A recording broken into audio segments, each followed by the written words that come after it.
Prepare tayo para sa ComplexCon Hong Kong!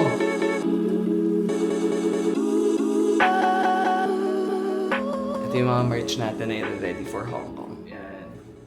Ito yung likod. Ito yung black version yan. Tapos, ito yung white. So, syempre, merong logo ng Yok Inc.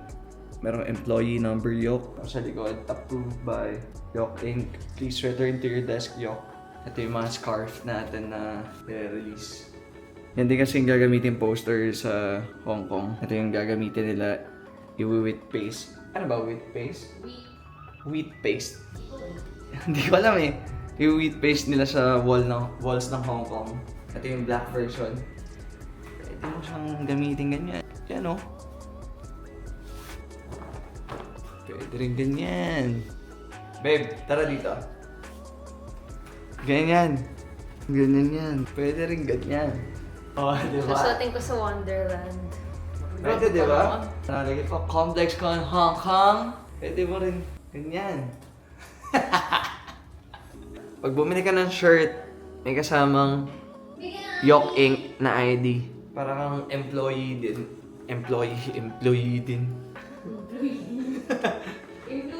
So parang employee din ng Yok Inc. Yung mga details. So sa likod, please return to your desk, Yok. Lalagay ko na sa screen kung ano yung mga nakalagay dito. So ang idea niya lang, lahat tayo sa Yok Inc. Iisang entity lang, lahat tayo sa Yok. So yun lang. Kayo na bahala magbigay ng meaning. Di naman kailangan binibigyan ng meaning lahat eh. Basta astig. So ito yung... Di ko alam, ano ba to? Pot, lalagyan ng ballpen, lalagyan ng plant, lalagyan ng cookies. Pagdating ng Pasko, lalagyan ng candy. Pag gusto ng nanay mo. Di ko alam, pwede mo rin lagyan ng isda. Pero basically, dadalhin din namin to sa Hong Kong. Mga 3 pieces lang siguro. Ceramic siya. Ceramic bowl. Hindi siya pwede sa pagkain, pero sana soon pwede na siya sa pagkain yung papagawa natin. So sana hindi tayo mapahiya doon. Sana maganda yung mga gawin natin. Alam naman natin magiging astig eh. Pero sana lang, mas astig. On brand tayo lahat, pati yung mga pens natin na gagamitin sa Hong Kong. Pakita ko sa inyo lahat. Yan. Anino black, dugo red, lamig blue, dilim blue. Yan na yung mga kailangan natin para maging malupit sa Hong Kong. Tingnan natin, tayo na angat natin bandera ng Pilipinas! Mga bayan! Pack na tayo! Let's go!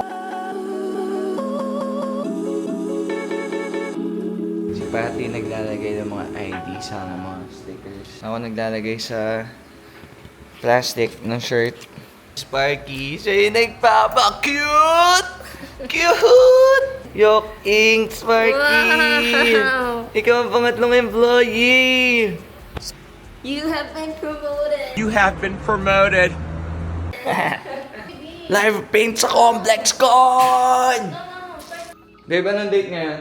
March 15. Ayun, March 15 today.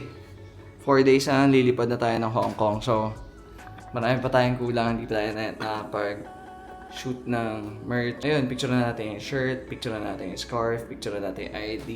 Ano ba, babe? Picturean din natin yung pot. So, lahat ng pwede picturean natin today. Tapos, edit natin, tapos send na natin sa kanila. Tapos yun lang, tapos na tayo. Okay. Tapos na tayo guys, mag-picture ng mga merch. Ito yun o. Bang, bang, bang, bang, bang. Kaya ko siguro i-edit yun, no? Bang, bang, bang, bang, bang. Yan.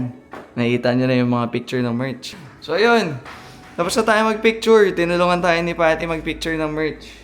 Ano pa ba?